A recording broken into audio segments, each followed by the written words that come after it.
बार 3 गहरे मित्र लाल भुचक्कड़, 30 मारखां और ठनठन गोपाल मार्ग में खाने पीने का सामान व कुछ अन्य जरूरी वस्तुएं साथ में लिए बद्रीनाथ की यात्रा को निकले। तीनों गहरे मित्र चलते रहे। भूख लगती तो वे कहीं बैठकर खा पी लेते, प्यास लगती तो मार्ग में पड़ने वाले किसी सरोवर या नदी आदि से पानी पी लेते, और जब वे बहुत ज्यादा थक जाते या रात हो जाती तो कहीं पड़कर विश्राम कर लेते। कई दिनों के सफर के पश्चात उनके पास भोजन भी समाप्त हो गया। उस समय वे तीनों एक जंगल से गुजर रहे थे और संध्या ढल चुकी थी। ठनठन गोपाल बोला, ओह, अब मुझसे चला नहीं जाता। उस पर लाल भुचक्कड़ भी बोला, मुझसे चला नहीं जाता। 30 मारखां बोला, ठीक है भैया, आज रात ऐसा करते हैं, इसी पेड़ के नीचे काट लेते हैं, सुबह फिर सफर आरंभ करेंगे। ठीक है मित्र, ऐसा ही करते हैं। फिर तीनों मित्र जमीन पर लेट गए और शीघ्र वहाँ तीनों के खर्राटे गूंजने लगे। लेकिन आधी रात को भूख के मारे तीनों की आँख खुल गई। एक मित्र बोला, हाय हाय, अब मुझसे और भूख सहन नहीं हो रही। तो दूसरा मित्र बोला, मुझसे भी नहीं हो रही, लेकिन इस भयानक जंगल में खाना आएगा कहाँ से, जबकि हमारे पास तो इस समय खाने के लिए कुछ भी नहीं है। भाई 30 मारखां, तुम हम सब में सबसे ज्यादा अक्लमंद हो, तुम ही कोई उपाय सुझाओ ना, वरना भूख के मारे मेरा यहीं पर दम निकल जाएगा और तुम दोनों यारों को बीच में छोड़ मैं बद्रीनाथ यात्रा की जगह परलोक की यात्रा पर चला जाऊंगा। तो 30 मारखां बोला, सब अपनी अपनी पोटली टटोलो, देखो शायद उनमें कुछ बचा हो। लाल भुचक्कड़ बोला, मेरी इस पोटली में तो आधी मुट्ठी कच्चे चावल ही शेष रह गए हैं। और ठनठन गोपाल बोला, मेरे पास ये आधी चटांग के लगभग चीनी ही शेष बची है। 30 मारखां बोला, फिर तो बात बन गई, मेरे पास डिब्बे में दूध बचा है, हम इससे आसानी से खीर बना सकते हैं। फिर फटाफट तीनों मित्रों ने सूखी लकड़ियां इकट्ठी की और आग जलाकर खीर की हंडिया उस पर चढ़ा दी। आह, क्या प्यारी सुगंध निकल रही है। अरे चुप रह, इस सुगंध को सूंघ कर तो मेरे पेट में चूहे और बुरी तरह उछलने लगे हैं। 30 मारखां सोचने लगा, खीर तो बन रही है, लेकिन इतनी थोड़ी खीर से तो एक चिड़िया का भी पेट नहीं भरेगा, जबकि हम तीनों पेटू हैं। लो भाई, खीर तैयार हो गई। दूसरा मित्र बोला, अरे भाई, तो देर किस बात की है, जल्दी से हंडिया को नीचे उतारो और खीर के 3 बराबर हिस्से कर दो। 30 मारखां बोला, लेकिन दोस्तों, खीर इतनी थोड़ी है कि हम में से एक ही व्यक्ति का पेट बड़ी मुश्किल से भर सकता है। यदि हम इसके 3 हिस्से करेंगे तो हमारा खाना या ना खाना एक ही बराबर होगा, यानी हम तीनों फिर भूखे के भूखे ही रहेंगे। फिर क्या करें? उचित यही होगा कि इस पूरी खीर को हम तीनों में से कोई एक खा ले, ताकि कम से कम एक व्यक्ति का तो पेट भर जाए। कहते तो तुम ठीक हो यार, लेकिन हम तीनों में से किसे इसे खाना चाहिए, इसका फैसला कैसे होगा? अरे दोस्तों, इसमें फैसला करने की क्या जरूरत है? मुझे मालूम है कि तुम दोनों मुझसे ज्यादा दरिया दिल हो, इसलिए सारी खीर तुम दोनों मुझे ही खाने दो। देखो भाई 30 मारखां, इस तरह हम लोगों में कोई फैसला नहीं होने वाला। कोई ऐसी युक्ति निकालो कि सारी खीर एक ही व्यक्ति को मिले, लेकिन सही व्यक्ति को खाने को मिले। काफी देर तक सोचने के बाद 30 मारखां बोला, सुनो दोस्तों, मेरे दिमाग में एक तरकीब आई है। भोर होने में अब कुछ ही घंटे शेष रह गए हैं। हम ऐसा करते हैं कि तीनों सो जाते हैं। इस बचे खुचे समय में हम में से जो कोई भी सुंदर सपना देखेगा वही इस सारी खीर को खाने का हकदार होगा। बोलो मंजूर है? हाँ, हमें मंजूर है। भूख के मारे तीनों को भला नींद तो क्या आती, लेकिन फिर भी वे सोने का अभिनय करने लगे। फिर तीनों मित्र मन ही मन ऐसी योजना के बारे में सोचने लगे कि खीर खुद को ही खाने को मिले। सुबह सुबह पहले ठनठन गोपाल की नींद टूटी और वे बोला, अरे दोस्तों, सवेरा हो चुका है, जल्दी से उठो और अपने अपने सपने के बारे में बताओ। 30 मार खां और लाल बुचक्कड़ भी उठ बैठे। ओह, सुबह हो गई है। लाल बुचक्कड़ बोला, आह, मैंने कितना सुंदर सपना देखा है। ठनठन गोपाल बोला, अरे भाई, सुंदर सपना तो मैंने भी देखा है, लेकिन तुम अपना सपना सुनाओ तो सही। सबसे पहले लाल बुचक्कड़ ने ही अपना सपना सुनाना शुरू किया। तो सुनो मित्रों, मैंने सपने में देखा कि एक राजा शिकार खेलता हुआ इधर से निकला और मुझे देखकर वह बहुत प्रसन्न हुआ और बोला, वाह, कितना रूपवान नौजवान है। चेहरे पर छाया तेज देखकर लगता है यह पराक्रमी और बुद्धिमान भी है। हम इसी नौजवान को अपना दामाद बनाएंगे। सेनापति जी, आप पहले नंबर पर जो नौजवान सोया हुआ है उसे चुपचाप जगाइए और राजमहल ले आइए। हम इससे अपनी बेटी का विवाह करेंगे और इसे अपने देश का भावी राजा बनाएंगे। सेनापति ने मुझे चुपचाप जगाया और सब कुछ बताकर राजमहल ले गया। तब मुझसे राजा ने पूछा, तुम्हारा क्या नाम है नौजवान? जी, लाल बुचक्कड़ महाराज। सुनो बेटा, हम अपनी बेटी का विवाह तुम्हारे साथ करना चाहते हैं। क्या तुम्हें यह विवाह मंजूर है? महाराज की आज्ञा भला मैं कैसे टाल सकता हूँ। मुझे यह विवाह स्वीकार है, परंतु विवाह से पहले मैं भरपेट भोजन करना चाहता हूँ। सेनापति जी, जाइए और सेवकों से कहकर हर प्रकार का भोजन व व्यंजन जो हमारे शाही रसोई घर में बना है, इनके सेवा में हाजिर कीजिए। और दोस्तों, कुछ ही देर में मेरे सामने अलग अलग प्रकार के व्यंजनों से सजी थालियां लग गई और मैंने वर्षों बाद खूब पेट भर भोजन किया। उसके बाद मैं खूब मजे से सोया। आह, राजकुमारी यानी मेरी पत्नी कितनी सुंदर थी, ये मैं तुम्हें कैसे बताऊं। यदि तुम दोनों मेरे सपने में आकर देखते तो जरूर मेरे भाग्य पर जलते भूनते। और दोस्तों, मैंने देखा एक दिन महाराज का देहांत हो गया और मैं राजा बना दिया गया। बस तभी ठनठन गोपाल ने मुझे जगा दिया और मेरा सपना टूट गया। ओह, यह भी भला कोई सपना था। अब ठनठन गोपाल अपना सपना सुनाने लगा। दोस्तों, मैंने सपने में देखा कि तुम दोनों मस्ती से सो रहे हो और मैं भूख और प्यास से छटपटा रहा हूँ। मैं बोला, हे माता रानी, यदि मैंने कभी कोई पुण्य किया है तो आज मुझे उस पुण्य का फल दे और कुछ खाने और पीने को दे, वरना मेरे प्राण ले ले। तभी माता लक्ष्मी जी मेरे सामने प्रकट हुई और बोली, सदा सुखी रहो बेटा। बोलो बेटा, तुम मुझे क्यों दुखी मन से याद कर रहे थे? क्या कष्ट है तुम्हें? माँ, तुम्हारा ये बेटा बहुत भूखा है, कुछ खाने को दो माँ।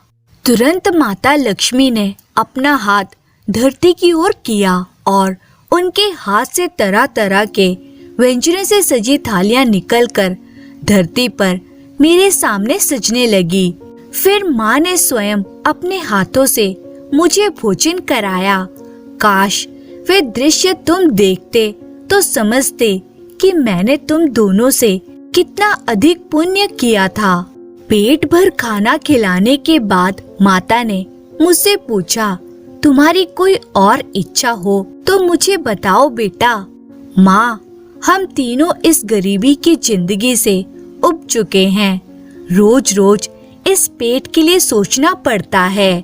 हमारे लिए कुछ ऐसा करो माँ कि हमें खाने पीने का कभी कोई कष्ट ना रहे और हम आनंद से अपना सारा जीवन व्यतीत कर सकें। मैं ऐसा कर सकती हूँ बेटा, सिर्फ तुम्हारे लिए, तुम्हारे दोनों दोस्तों के लिए नहीं। ऐसा क्यों माँ? इनके लिए भी कुछ करो ना। आखिर ये दोनों मेरे दोस्त हैं और भूखे पेट सोए हैं। बेटा, ये दोनों स्वार्थी हैं, सिर्फ अपने मतलब की बात सोचते हैं। फिर इन्होंने आज तक न कोई पुण्य का काम किया है और न ही मुझे कभी याद किया है। इसलिए मैं इनकी कोई मदद नहीं कर सकती और सुखी जीवन व्यतीत करने के लिए तुम्हें इनका साथ छोड़ना होगा। यदि ऐसी बात है माँ, तो मैं इनका साथ छोड़ने के लिए तैयार हूँ। आप मेरा जीवन सुखमय बना दो। क्या कहा? तूने माँ से ऐसा कहा? अपने स्वार्थ के लिए अपने मित्रों को छोड़ देना चाहा? अरे, पहले मेरी बात तो सुनो कि मैंने ऐसा क्यों कहा। जल्दी बोलो, तुमने ऐसा क्यों कहा? अरे दोस्तों, मैंने ऐसा तुम दोनों की भलाई सोचकर ही कहा था। मैंने सोचा था माता की बात इस समय मान लेना ही उचित होगा। एक बार सुख की दौलत हाथ लग जाए, फिर मैं अपने दोनों दोस्तों को भी उस सुख में शामिल कर लूँगा। और मेरे हाँ करने पर माता मुझे अपने साथ लेकर चल पड़ी। माता, आप मुझे कहाँ ले जा रही हैं? परियों के देश, वहाँ तुम जीवन भर आनंद से रहोगे। माता जब मुझे परियों के देश लेकर पहुँची तो वहाँ हमारा भव्य स्वागत हुआ और वहाँ मेरा विवाह परियों की रानी के बेटे के साथ कर दिया गया। मैं वहाँ आनंद से रहने लगा, लेकिन भोर की किरण के साथ मेरा सपना टूट गया और मैं तुम्हें चाहकर भी वहाँ ना बुला सका।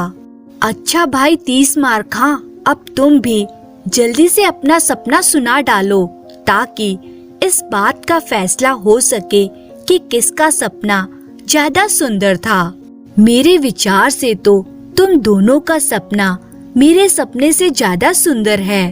अब 30 मारखा अपने सपने के बारे में सुनाता हुआ बोला, तो सुनो दोस्तों, मैं तुम दोनों के साथ गहरी नींद सोया हुआ था कि एक भयानक भूत मुझसे बोलता है, ए मूर्ख इंसान, उठो।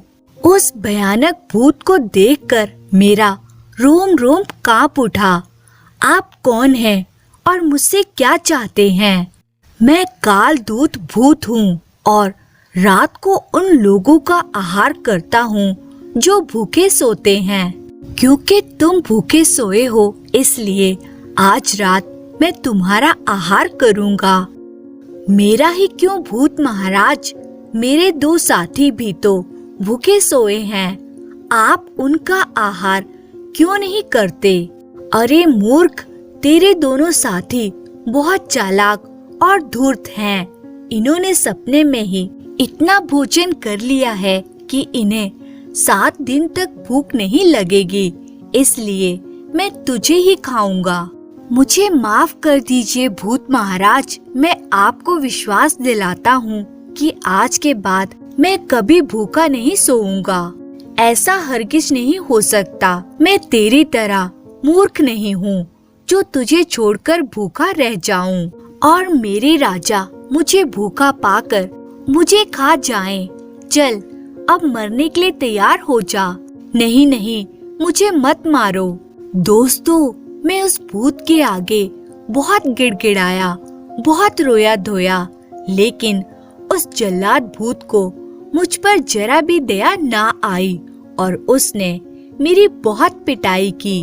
और हो सकता था कि वह मुझे मार मार कर जान से ही मार डालता। तभी मुझे एक उपाय सूझा। हाय, अब तो जान बचाने का एक ही तरीका है कि मैं जल्दी से जल्दी कुछ खा लूं, तब शायद ये मुझे छोड़कर भाग जाए। लेकिन खाऊं तो क्या खाऊं?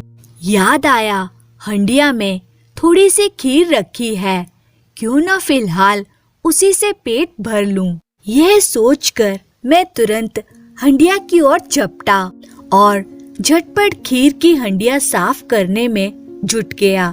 भूत बोला, ओ, इस कमबख्त ने तो अपने पेट में भोजन डाल लिया है, अब मैं इसे नहीं खा सकता। मुझे तुरंत चलकर किसी दूसरे शिकार की तलाश करनी चाहिए, वरना सुबह मुझे भूखा पाकर मेरा राजा मुझे ही खा जाएगा।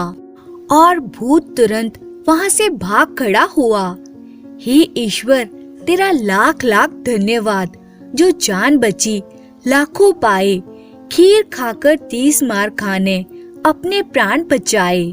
लेकिन दोस्तों, इससे पहले कि मैं सपने में कुछ और देखता, लाल भुजक्कड़ ने मुझे जगा दिया। भाई 30 मार खां, तुम्हारा सपना भयानक जरूर था, लेकिन हमारे सुंदर सपनों के सामने बेकार। इसलिए खीर हम दोनों में से किसी एक की ही होगी। अब इस बात का फैसला भी तुम ही कर दो कि हम दोनों में से किसका सपना सुंदर था। नहीं भाई, इस बात का फैसला तुम दोनों को स्वयं ही करना होगा। मुझे तो उस भूत ने सपने में इतना मारा है कि सपना टूटने पर भी मेरा पूरा शरीर बुरी तरह दुख रहा है, इसलिए मैं तो सो रहा हूँ। लेकिन हाँ, जब तुम दोनों आपस में फैसला करके खीर खा लो तो मुझे उठा देना। 30 मार खां अपने स्थान पर लेट गया और जल्दी ही खर्राटे भरने लगा। भाई ठनठन, वे बेचारा तो दर्द के मारे सो गया, लेकिन हमारे पेट में जो दर्द हो रहा है वे तभी दूर होगा जब हमारे पेट में कुछ पड़ेगा। क्यों ना हम आधी आधी खीर आपस में बांटकर खा लें। मुझे तुम्हारी बात स्वीकार है। लेकिन जैसे ही लाल भुजक्कड़ ने हंडिया का ढक्कन उठाया तो वे बोला, आई, हंडिया तो खाली है। दूसरा मित्र बोला, यह तो वास्तव में खाली है, लेकिन सारी खीर खाई किसने? चलो 30 मार खां से पूछते हैं। भाई 30 मार खां, ए भाई 30 मार खां, हंडिया खाली है, क्या तुम बता सकते हो कि खीर कहाँ गई? भाई, मैं तुम्हें पहले ही सारा किस्सा बता चुका हूँ। हो सकता है भूत के मार के डर से मैं ही सपने में सारी खीर खा गया होऊंगा। ठनठन भाई, यह कमबख्त तो सपने में ही सारी खीर साफ कर गया। सपने में नहीं भाई, पूरे होशो हवास में खा गया है। यानी हम दोनों में से इसका सपना सबसे ज्यादा सुंदर रहा। कितने मजे से ये हमें बेवकूफ बना गया। वह तो ठीक है भाई, लेकिन अब इस पेट का क्या करें? चूहे तो अब इसमें बड़ी तेजी से कुलांचे भरने लगे हैं। यही हाल मेरा भी है।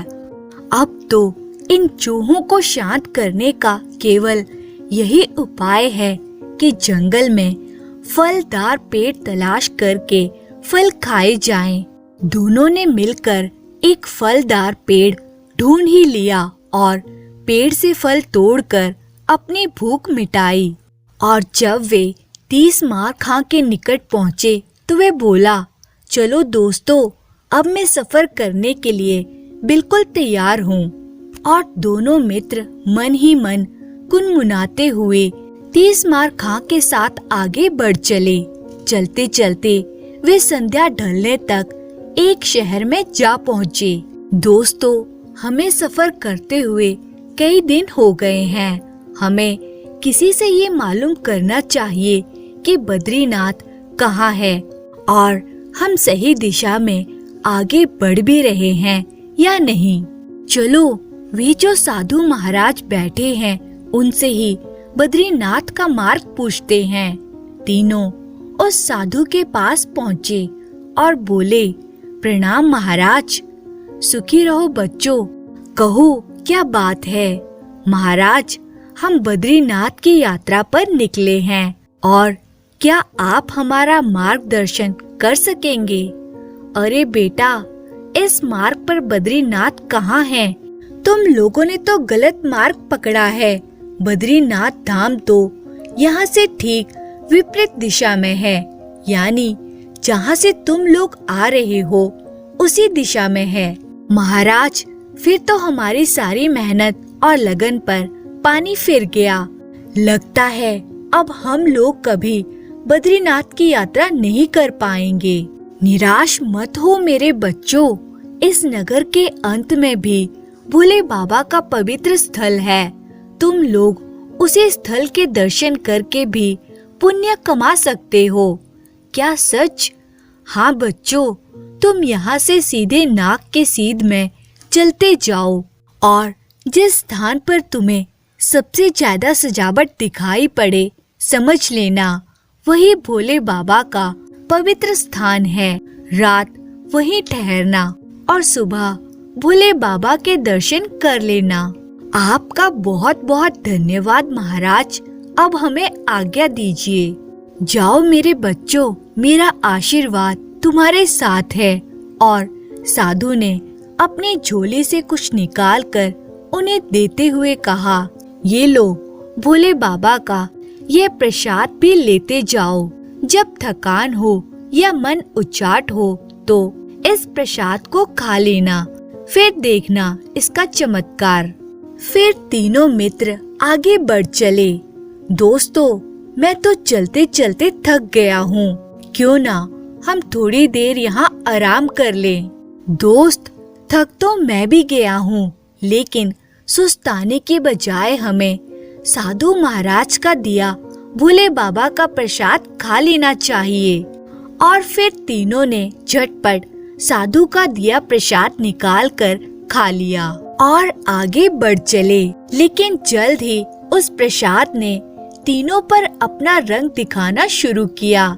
दरअसल वे प्रसाद कुछ और नहीं, भांग थी।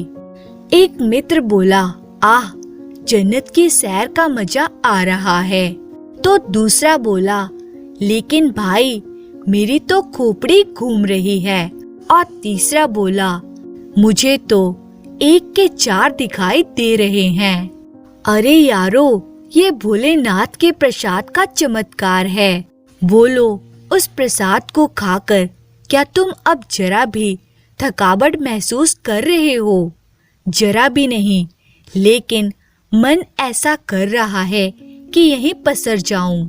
30 मार खां बोला, अरे मूर्ख, ऐसी गलती भूल कर भी नहीं करना, वरना हम सुबह भोलेनाथ के दर्शन नहीं कर पाएंगे। अरे वह देखो, उस भवन पर कितनी सजावट हो रही है। कहीं वही भोले बाबा का पवित्र स्थान तो नहीं है? बिल्कुल वही है। साधु महाराज ने ऐसे ही भवन के लिए कहा था। जल्दी चलो, अब हम वहीं चलकर आराम करेंगे। तीनों भांग के नशे में उस भवन के अंदर पहुँचे। अरे वाह, यहाँ पहले से ही भोले बाबा के बहुत से भक्त आराम कर रहे हैं। चलो किसी खाली जगह पर हम तीनों भी आराम करते हैं।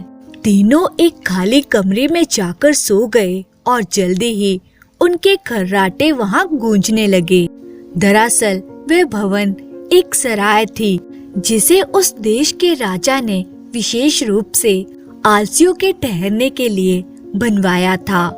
उस सराय में देश भर के आलसी ही आकर ठहरते थे और उन्हें राजा की ओर से मुफ्त में खाना खिलाया पिलाया जाता था तथा उनके जरूरतों का पूरा ध्यान रखा जाता था।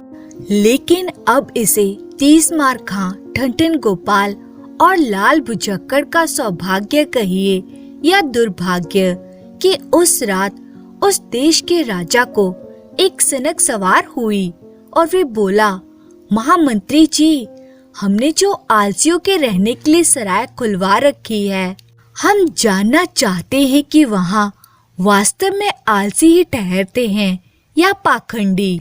महाराज, वहाँ आलसी ही ठहरते हैं।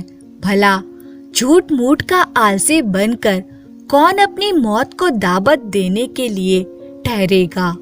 फिर भी हम इस बात की परीक्षा करना चाहते हैं महामंत्री जी।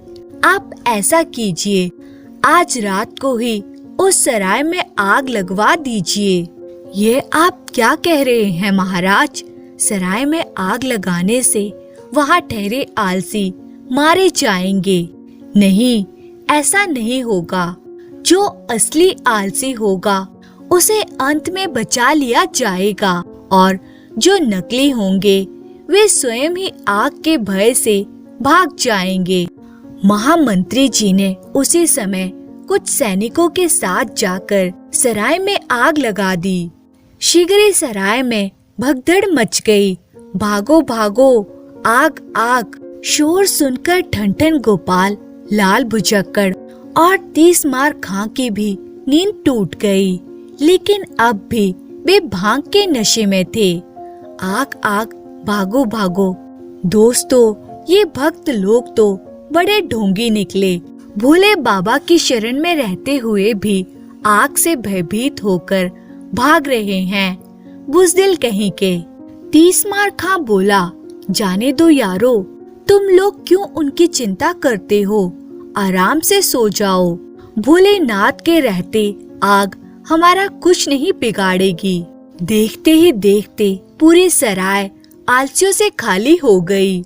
महामंत्री जी, सिवाय इन तीनों के सारे आलसी भाग गए। कमबख्त, सारे आलसी नकली थे, सिवाय इन तीनों को छोड़कर। चलो अब जल्दी से आग बुझाने का कार्य करो। कल सुबह हम इन तीनों को महाराज के सामने पेश करेंगे। और सैनिक तुरंत ही आग बुझाने के कार्य में जुट गए। थोड़ी देर बाद आग बुझ गई। सुबह जब उन तीनों की नशे के साथ साथ नींद भी टूटी तो वे बोले, हम तीनों जिंदा है और आग भी अपने आप बुझ चुकी है।